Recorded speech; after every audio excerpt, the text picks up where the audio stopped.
చంద్రబాబు నాయుడు పోయాడు. అయితే వాళ్ళు ఎందుకు లబోదీబు మా మీద అక్రమ కేసులు పెట్టారు, అక్రమ కేసులు పెట్టారని చెప్పి ఏడ్చారు చెప్పండి. అంటే మీరు పోతే ఇది మా మీద మాత్రం పెడితే ఇదే. ఈరోజు ఈ కేసుకి సంబంధించి చూస్తున్నాం, ఒకరి మేము పీటీ వారెంట్లు, ఎప్పుడు లేని పీటీ వారెంట్లు, ఎక్కడ లేని పీటీలు, ఎక్కడ లేని కన్ఫెషన్స్. ఇప్పుడు ఒక ఆయన చేత కన్ఫెషన్ ఇప్పించున్నారు, చూపిస్తుంది. అనిల్ కుమార్ యాదవ్కి ఆయనకి ఆస్తి లావాదేవాలు ఉన్నాయి, ఈ డబ్బులే పెట్టారని. 2023లో మేము క్వార్ట్ చేసామని చెప్పారు. ఆస్తులు ఎప్పుడు కొనున్నారు అంటే 2021లో.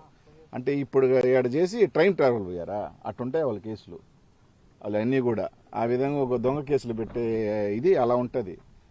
అయితే ఎట్లాంటి ఒక కన్ఫెషన్ రిపోర్ట్ తయారు చేస్తున్నారు అనేది. ఎందుకంటే ఇప్పుడు ఈ రాష్ట్రంలో అందరికీ, ఈ జిల్లాలో అయితే పసిబిడ్డకు కూడా తెలుసు కారణాలు ఏవైనా కానీ నాకు గోవర్ధనానికి ఎంత రిలేషన్స్ ఉన్నాయా, ఎంత గత 5 సంవత్సరాల్లో మేము ఎంత సన్నిహితంగా ఉన్నామా, లేకపోతే ఎట్టున్నా అందరికీ తెలుసు. అట్లాంటిది మేము ఇద్దరం కూర్చొని చేసామంట.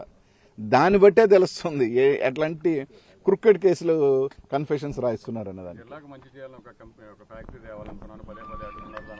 అన్నిటికీ నీట్గా చెప్తారు. రేపు ఇప్పుడు కాదు,